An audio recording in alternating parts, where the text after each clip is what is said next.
Basically स्वप्न म्हणजे काय आहे तर तुमच्या सबकॉन्शियस माइंड हे झोपेत सुद्धा ऍक्टिव्ह आहे. मग ते एवढे सडपातळ काय आहे, सशासारख्या अजाईल प्राण्याला चेज करून पकडायचं आहे, सक्सेस रेट जास्त पाहिजे. सो हे किती अजाईल असले पाहिजे. तरी सुद्धा देशी डॉगचा ऍडव्हान्टेज हा कितीतरी जास्त आहे, कारण का ते मूळ रहिवासी आहेत. बऱ्याचदा डॉगला आपले बॉडी पार्ट्स नसतात माहिती, नवीन नवीन असतात ते, त्याच्यामुळे त्याला काहीतरी हलणारं दिसतं, तो पकडण्याचा तो प्रयत्न करत असतो.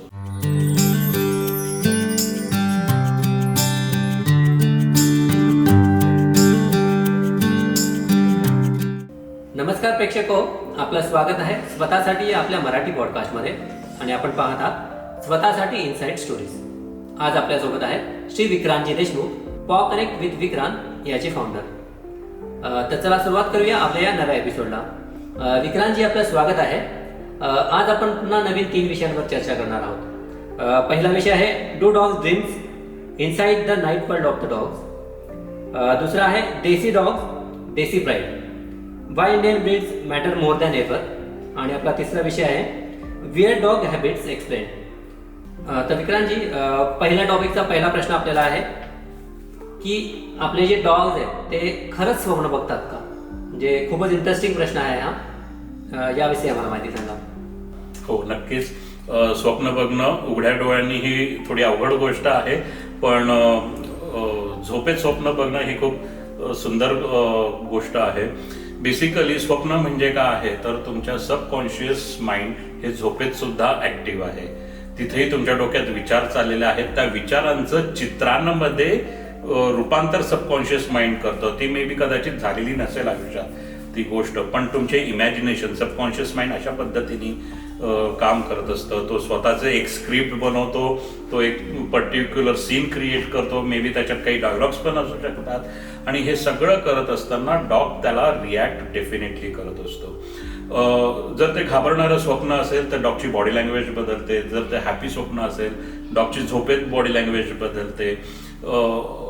कधी कधी हे बघणं ना खूप मजेशीर असतं, डॉगच्या रिॲक्शन्स. झोपेत कधी कधी ते ट्विचिंग किंवा बार्किंग करतात, तर मग त्याचा नक्की अर्थ काय लावायचा आपण? ओके, आता जर थरथरणं हा जर त्यांची बॉडी रिॲक्शन असेल तर definitely it's a bad dreaming.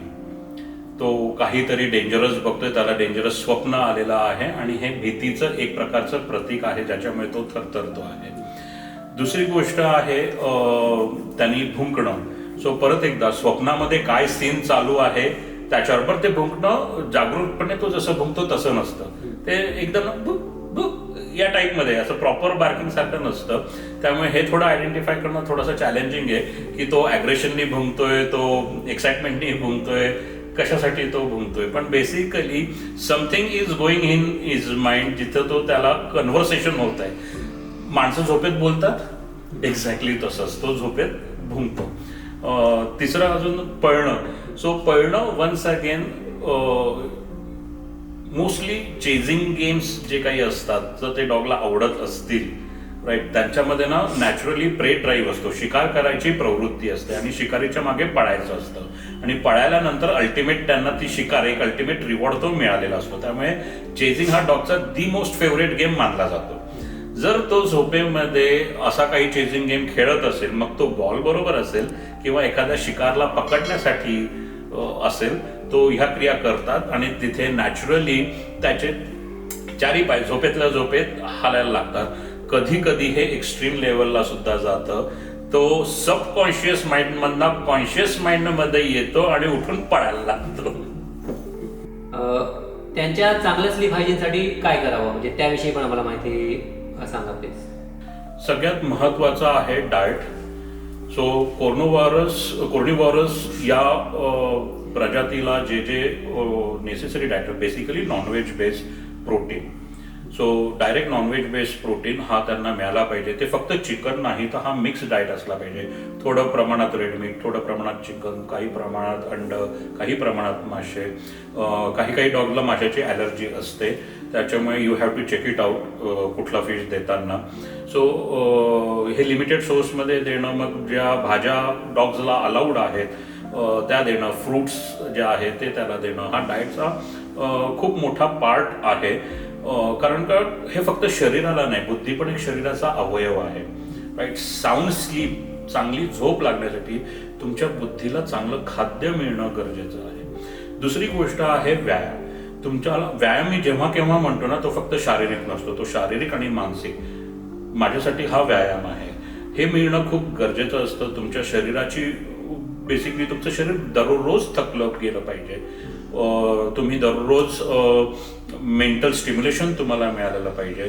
तुम्ही विचार करा की एखादा दिवस त्या दिवशी तुम्हाला सफिशियंट लेवलवर फिजिकल स्टिम्युलेशन मिळालेलं आहे पण मेंटल स्टिम्युलेशन नाही मिळालेलं.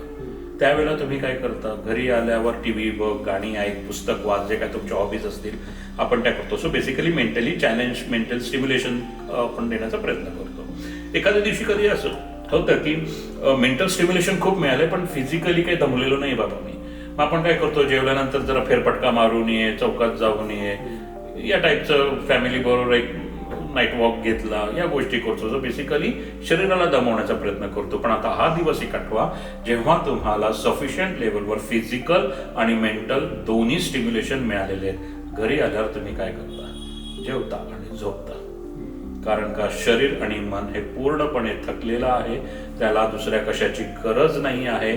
आराम करून ती एनर्जी उद्यासाठी रिगेन करणं, याच्यासाठी 6-7 तास एक चांगली झोप मिळणं हे गरजेचं आहे. तिसरी महत्वाची गरज आहे ती म्हणजे घरातलं वातावरण. घरातल्या वातावरणात जर स्ट्रेस असेल, ते मे बी डायरेक्टली डॉगशी रिलेटेड नसेल, पण घरातल्या मेंबर्सचं रिलेशन एकमेकांशी चांगलं नसेल, वादविवाद होत असतील फ्रिक्वेंटली, स्ट्रेसफुल वातावरण काही कारणास्तव किंवा फिअरफुल वातावरण घरामध्ये असेल, त्याचा परिणाम डॉगवर होतोच होतो. बेसिकली डॉग तुम्हाला एक फॅमिली मेंबर म्हणून बघत असतो. सो त्याच्या कुटुंबात जी काही हलचल चाललेली आहे, जो काही स्ट्रेस आहे, तो त्याला बॉदर करतो, तो काळजी करतो त्या गोष्टीची.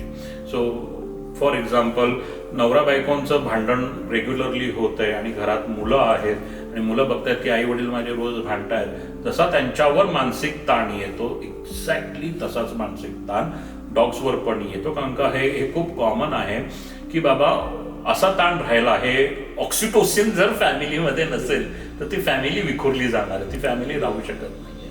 सो घरातलं वातावरण चांगलं ठेवणं, हेल्दी ठेवणं हे गरजेचं आहे. मी बऱ्याचदा ह्या गोष्टी करतो. आपल्या आयुष्यात ना चांगले वाईट सगळे प्रसंग येत असतात, राईट. सो मी बऱ्याचदा ही गोष्ट फॉलो करतो की काही कारणास्तव जर मी खूप चिडलेला असेल किंवा मी टेन्शनमध्ये असेल, कुठल्याही कारणामुळे जर मी कुठल्याही पद्धतीच्या स्ट्रेसमध्ये असेल, I try to avoid meeting my pets. मी माझ्या डॉगला भेटत नाही. त्यांना मी जेव्हा नॉर्मल काम आणि असर्टिव्ह स्टेट ऑफ माइंडमध्ये जेव्हा असतो तेव्हाच मी भेटतो.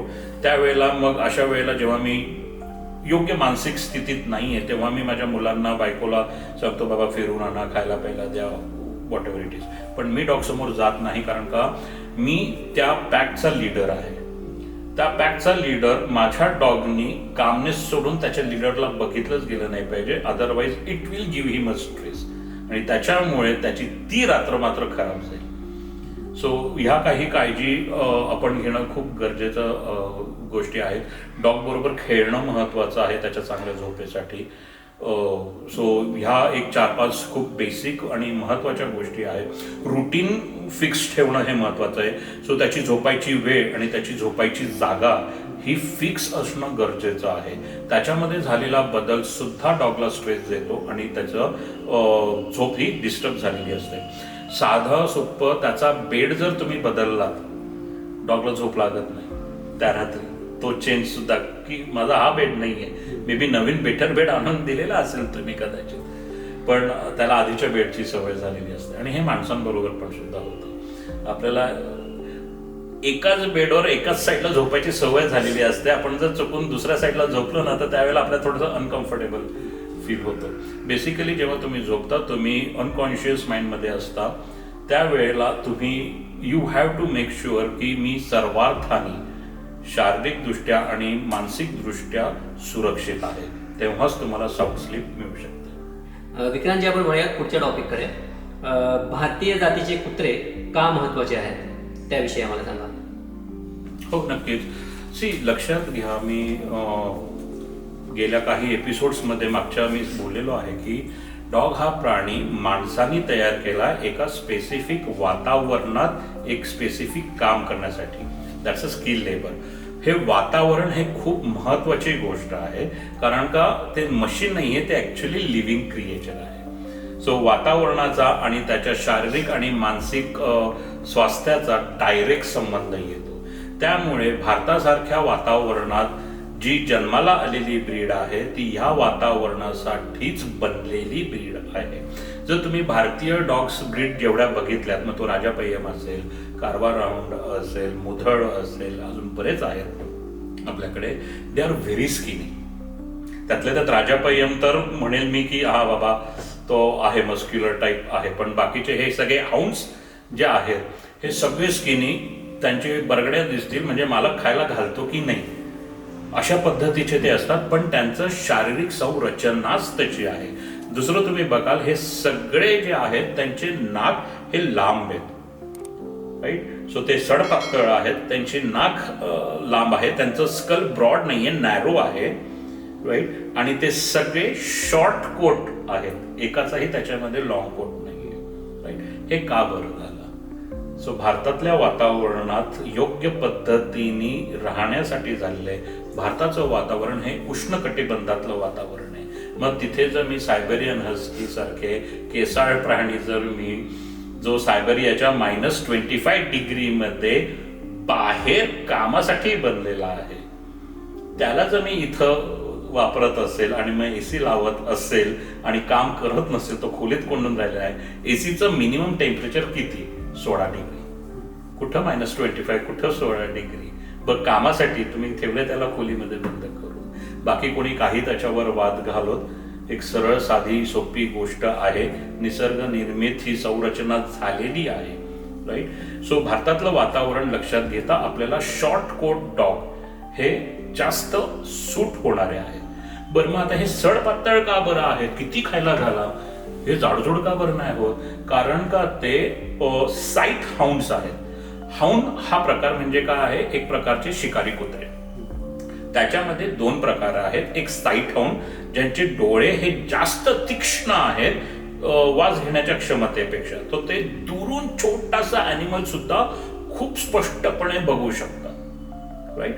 आणि दुसरा जो प्रकार आहे तो सेंट हाऊंड आहे, ज्याचं नाक जास्त तीक्ष्ण आहे डोळ्यांपेक्षा. सो दूरवरचा वासाने तो शिकार पकडू शकतो. आपले जे आहेत ते मेजरली साईट हाऊंड्स आहेत, म्हणून त्यांचं विजन मोठं असण्यासाठी स्कल छोट आहे. सो विजनचा जो कोनल अँगल जो आहे तो वाईड होऊन जातो. ते जर ब्रॉड झालं तर डोळ्याच्या बाजूला स्कल येत आहे, सो ते विजन नॅरो होऊन जातं, राईट. नाक का बरं लांब आहे? कारण का त्यांना बिळामध्ये लपलेले छोटे ॲनिमल्स असे उंदीर वगैरे टाईप मधले जे शिकार असतात ते पकडण्यासाठी त्यांचा वापर झालेला असतो. बेसिकली सशे वगैरेंसारखा जास्त हंटिंग आपल्याकडं होतं. सो त्यांना पकडण्यासाठी मग ते बिळात तोंडपंट केलं पाहिजे त्यांना पकडायला. मग ते एवढे सडपातळ काय आहेत? सशासारख्या अजाईल प्राण्याला चेज करून पकडायचं आहे, सक्सेस रेट जास्त पाहिजे. सो हे किती अजाईल असले पाहिजेत, राईट. बरं, ते सडपातळ आणि असे कमरेत असे खड्डा पडलेले का बरं आहेत? लिटरली त्यांचं हिप बोन्स आपल्याला असे दिसतात, ते असे का आहेत? तुम्ही त्यांचं रनिंग पॅटर्न बघा, त्यांना दूरवर पळत जायचं आहे. सो त्यांना तेच पळायचं, कारण का त्याला जर आधीच कळलं शिकारला की माझ्याकडं कोणतरी चाल करून येतोय, तो तर पोचायच्या आधीच स्वतःला सुरक्षित करून घेईल. सो यांना तेवढ्या जोरात पळायचं आहे. आणि मग पळताना पुढचे पाय जे आहेत ना ते मागच्या पायांच्या मध्ये जातात. सो ही जी क्रिया होते कंबरेची, तर माझ्यासारखी जर कंबर असेल तर ती क्रिया होऊ शकत नाही, म्हणून ती सडपातळ कंबर असणं गरजेचं आहे. सो भारतीय वातावरणात शिकार करण्यासाठी, तेही साईट हाऊंड दृष्टिक्षेपातलं हे करण्यासाठी, म्हणून मेजरली भारतीय ब्रीड या बनवल्या गेल्या. ह्याच्यामध्ये भारतातली एकमेव गार्डिंग ब्रीड मी म्हणेल, ओरिजिनल गार्डिंग ब्रीड होती ती म्हणजे धनगरी कुत्रा. हा, तो कुत्रा मात्र केसाळ होता. नखांपासून डोळ्यांपर्यंत ते जे केस त्याच्यामध्ये होते. प्रत्येकाचे रिझन आहेत का बरं होते, कारण का तो मेंढ्यांवरून, शेळ्या मेंढ्यांच्या मध्ये राहून करणारा होता, तर तो मेंढ्यांबरोबर राहून मेंढ्यांचं रूप धारण करून तो राहत होता त्या कळपामध्ये, जेणेकरून प्रिडिएटर्स असतील किंवा चोर असतील त्यांना पकडणं त्याला सहज शक्य होऊन जाईल. तो त्या कळपाचा एक भाग बनून जायचा. इतरही अजून बऱ्याचशा गोष्टी आहेत, पण अनफॉर्च्युनेटली ती ब्रीड नामशेष आता झालेली आहे. ओरिजिनल धनगरी ब्रीड आता अनफॉर्च्युनेटली धनगरांकडेच राहिलेली नाही. आणि पुढचा प्रश्न यात असा आहे की त्यांच्या अडॅप्टिबिलिटीचे फायदे काय आहे, म्हणजे त्याच्याने काय फायदे होऊ शकतात? खूप मोठा फायदा आहे. एकतर जे आपल्याला औषधोपचारावर जो खर्च करावा लागतो तो करावा लागणार नाही. आपल्याला जे ब्लँकेट्स, जे बेड्स वगैरे घ्यावे लागतात ते घ्यायची गरज पडणार नाही. आपल्याला AC लावायला गरज पडणार नाही. एकतर AC डॉग्ससाठी काही माणसासाठी पण योग्य नाही. विचार करा, 16 डिग्री आपण मानून चालू, 16 डिग्री टेम्परेचर आता आहे आणि सडन तो 30 डिग्रीमध्ये रूमच्या बाहेर पडल्यावर त्याचं मिनिमम टेम्परेचर आहे. शरीराला त्या टेम्परेचरला ऍडजस्ट व्हायला वेळच नाही आहे. कसं काय ते सस्टेन होऊ शकतं ते, राईट? सो बेसिकली मेडिकल खर्च तुमचा वाचून जातो. तिसरी गोष्ट आहे grooming needs. So German shepherd, golden retrievers यांसारखे जे केसाळ प्राणी आहेत, सेंट बर्नार्ड यांसारखे केसाळ प्राणी, ते केसाळ का आहेत? कारण का ते थंड प्रदेशात बाहेर काम करण्यासाठी बनलेल्या ब्रीड आहेत. आता शेफर्ड डॉग जेवढे काय आहेत, मेंढपाळांचे डॉग बाहेरचे जेवढे काय आहेत, ते त्यांच्याकडं किती शेकडो एकरचं पठार असतं, ओपन. तिथं ओपन विंड चालतात, हवा चाललेली असते, गार हवा चाललेली असते. तिथं त्याला काहीतरी नॅचरल ब्लँकेट पाहिजे की नको? सेंट बर्नार्ड हा बर्फामध्ये दडलेले शव शोधणं वगैरे त्याच्यासाठी बनवली गेलेली ती ब्रीड आहे. सो विचार करा किती जमीन आसमानचा. आणि ते केस का आहे? ते त्याच्यासाठी आहेत. भारतातले जे डॉग आहेत त्यांना शॉर्ट कोट आहे, कारण का त्यांना याची गरज नाही. त्याच्यामुळे त्यांना कपडे घाला, वेगळं काहीतरी अननॅचरल गोष्टी करणं हे तुम्हाला करायची गरज पडत नाही. दुसरी गोष्ट, इकडच्या जे काही अवेलेबल खाणं आहे त्याला हे यूज टू आहे. आपले इंडियन ज्या ब्रीड्स आहेत त्याच्यासाठी तुम्हाला एक पर्टिक्युलर ब्रँडचं डॉग फूडच घेतलं पाहिजे किंवा असं केलंच पाहिजे याची गरज नाही आहे. कारण का ते त्यांची बॉडी आत्तापर्यंत वंशानुवंशाने अडॉप्ट झालेली आहे. बऱ्याचशा फॉरेन ब्रीडचे ब्रीडर्स आहेत, ते क्लेम करतात की आता ते भारतात येऊन बरेच वर्ष झाले, आता त्यांची बॉडी अडॅप्टेबल झालेली आहे, आता ते या वातावरणात राहू शकतात. बाबा, जर मी हे ऍक्सेप्ट केलं तर विचार करा, तरी सुद्धा देशी डॉगचा ऍडव्हान्टेज हा कितीतरी जास्त आहे, कारण का ते मूळ रहिवासी आहेत. आणि याचा एक महत्वाचा प्रश्न की देसी डॉग वर्सेस फॉरेन ब्रीड्स, तर यातला नक्की फरक काय?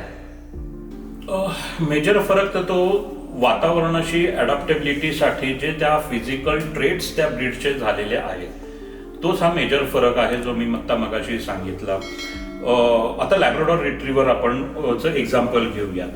लॅब्राडॉर रिट्रीव्हरच्या शरीरावर 3 प्रकारचे कोट असतात आणि ते थिक कोट असतात. का बरं असं आहे? कारण का कॅनडा, न्यूफाउंडलँड थंड प्रदेशाचं, तिकडचं पाणी पण थंड असतं आणि तो पाण्यात उडी मारून स्विमिंग करून येण्यासाठी बनलंय. सो बेसिकली त्याला पाणी आवडलं पाहिजे. सेकंडली, त्याला पाण्यात चांगलं पोहता आलं पाहिजे. सगळे डॉग व्यवस्थित नॅचरली स्विमर आहेत, पण बेटर मला स्किल लेबर पाहिजे, तो हा बेटर स्विमर पाहिजे माझ्यासाठी. मग त्याची शेपूट बघा, लॅब्राडॉरची अशी जाड असते, कारण का ते वल्वायचं काम करतात, डायरेक्शन पाण्यात चेंज करायला मदत करतात. त्याचे पॉज बघा, पॉज असे थोडेसे जाड असतात, ते वल्लवण्यासाठी मदत करतात त्याला. आणि कोट जो असतो तो डेन्स असतो, जेणेकरून त्याच्या स्किन पर्यंत पाणी जास्त वेळ राहत नाही. चेक केलं, एक प्रकारचा कोट असतो ऑइलचा, omega-3 omega-6चा जास्त प्रमाणात, ते निथळून जातं पाणी त्याच्यामध्ये, त्याच्यामुळे स्किन इन्फेक्शन्स त्याला होत नाही. तर पाण्याची आवड, रिट्रिव्हिंग करणं आणि मग या सगळ्या शारीरिक सपोर्ट करायला स्विमिंगसाठीचा, हा सगळ्या गोष्टीचा विचार तिथं केला गेलेला आहे. सिमिलरली जर तुम्ही बघाल की रॉटव्हिलर असा मस्टँग सारखा का आहे, एवढा पॉवरफुल का आहे? कारण का त्याला सामान ओढण्यासाठी त्याला बनवलं गेलेलं आहे, त्याच्यासाठी तो एवढा पॉवरफुल असणं गरजेचं आहे. कालांतराने त्याचं गार्ड डॉग्स मध्ये रूपांतर झालं. जसं शेफर्ड डॉग्स आहे, फक्त हर्डिंगसाठी होते, नंतर त्यांचं प्रोटेक्टिव्ह इन्स्टिंक्ट आपल्याला कळलं, आपण मग त्याच्यासाठीही वापर करायला लागलो. पण हे सगळे वर्किंग डॉग जे आहेत ते फॅमिली पेट डॉग म्हणून सुद्धा राहू शकतात, राईट? आता प्रॉब्लेम असा आहे इंडियन डॉग ब्रीड आणि बाकीच्या फॉरेन डॉग ब्रीड्सचं आपण कम्पॅरिझन करायचं म्हटलं तर इंडियन डॉग ब्रीड्स जेवढ्या आहेत ह्या मेजॉरिटी ह्या शिकारीच्या डॉग ब्रीड्स आहेत. सो त्यांची एक्सरसाइज लेवल ही जास्त आहे. त्यांना फक्त वॉक नाही तर त्यांना रनिंग, ओपन फ्रीली रनिंग करणं हे महत्वाचं आहे. ते त्यांना मिळणं गरजेचं आहे.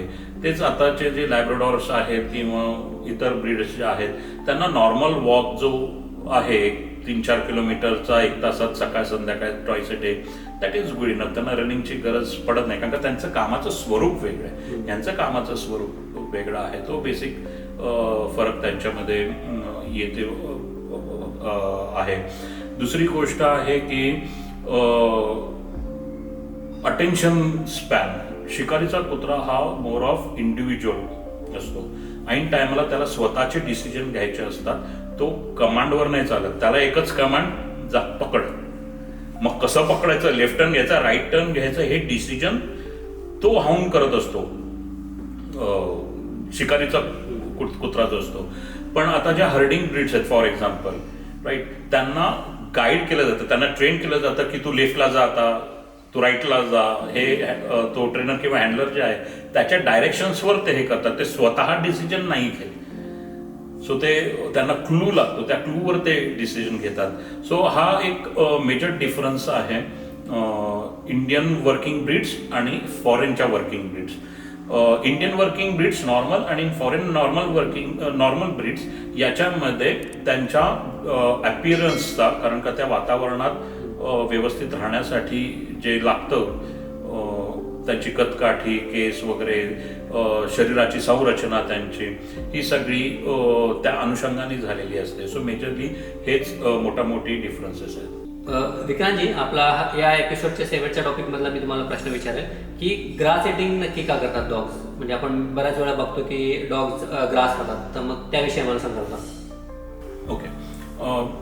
मेजरली 2 रिझन आहेत की डॉग गवत का खातात. एक तर त्यांच्या पोटामध्ये काही बिघाड झालेला आहे, पोट डिस्टर्ब त्यांचं झालेलं आहे किंवा वम्स झालेले आहेत म्हणून ते गवत खातात. गवतामध्ये फायबर असतं, राईट. ते गवत पचू नाही शकत. सो भूक लागली, चव याच्यासाठी ते नसतं. पण बेसिकली ते असतं की ते फायबरचा गुंता होतो आणि मग जे अन्ननलिका आहे, त्यांची डायजेस्टिव्ह सिस्टीम आहे, ते एक सगळं खेचून काढलं जातं. सो जसं स्क्रबर असतो तसंच ते स्क्रबरचं काम करतं. तर एखादा वम चिकटलेला असेल तर त्याला काढण्यासाठी, एखादी घाण अडकलेली असेल डायजेस्टिव्ह सिस्टीममध्ये तर त्याला काढण्यासाठी म्हणून ते गवत खाल्लं जातं. सो मेजरली हा डायजेस्टिव्ह रिलेटेड जर इश्यू असेल तर डॉग डेफिनेटली गवत खातो. पण स्पेसिफिकली जेव्हा मान्सून सुरू होतो, नवीन पाऊस पडतो आणि नवीन हिरवळ आलेली असते, तेव्हा तो जो गवताचा फ्रेश ग्रीनचा जो वास असतो तोही डॉगला कधी कधी अट्रॅक्ट करतो. वास, चव नाही. तो ग्रीन, तो एक फ्रेश जो वास असतो तो त्याला आवडतो आणि नॅचरल टेंडन्सी असते, it's smelling good, let's taste it. मग टेस्ट करण्यासाठी खाण्याशिवाय त्याच्याकडे तो पर्याय नसतो. बऱ्याचदा डॉग ते ओकून देतात. कधी कधी त्यातले काही पार्टिकल्स हे पोटामध्ये जातात, पण घाबरण्याचं कारण नाही, अनलेस अँड अंटिल ते टॉक्सिक डॉगसाठी ग्रास नाहीये, right.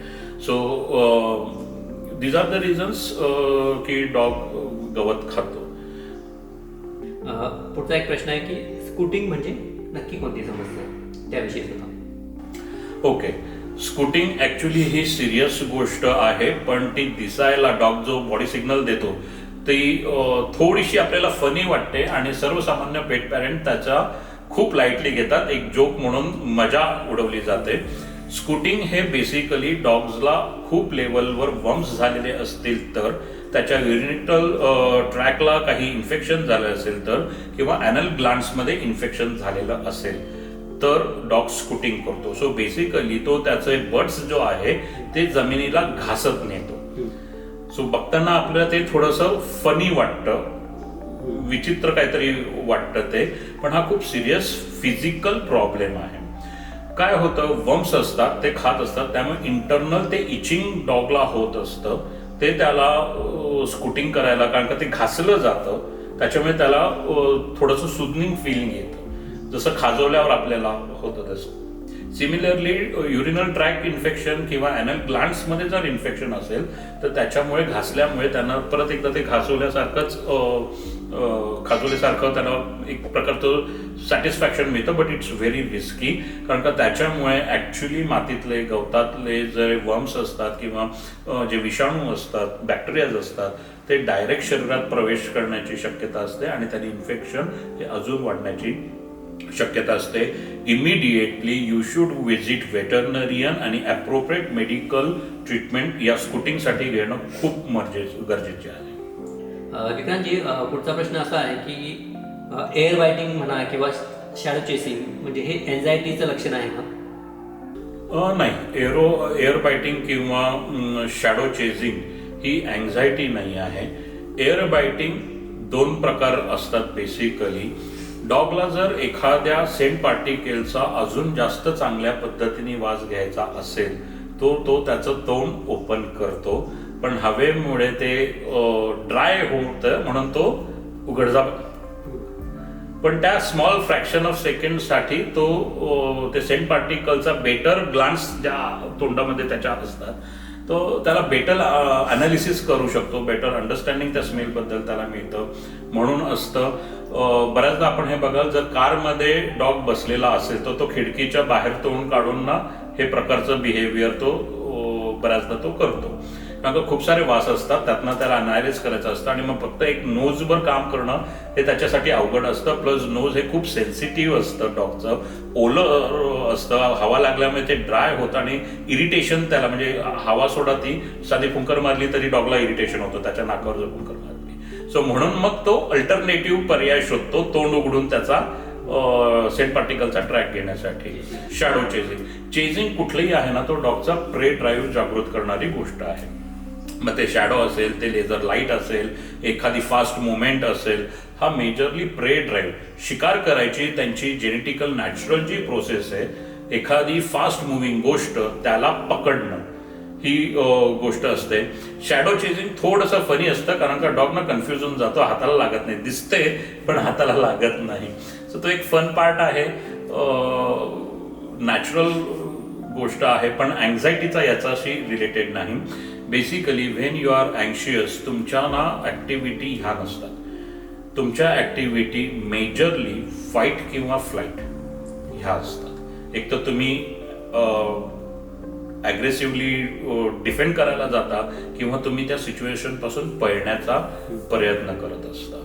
So this is not related for anxiety for sure. आणि विक्रांतजी, या एपिसोडचा मी आपल्याला शेवटचा प्रश्न विचारतो की अनयुज्युअल हॅबिट्स कधी सिरियस असतात का? म्हणजे त्याच्याकडे कसं बघितलं गेलं, म्हणजे ते खरंच सिरियस असतात का?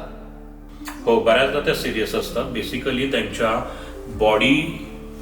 बॉडीचं मेकॅनिझम जे आहे, स्वतःला परत काय म्हणू आपण रिपेअर करण्याचं, ते मेकॅनिझम ते काम करत असतं.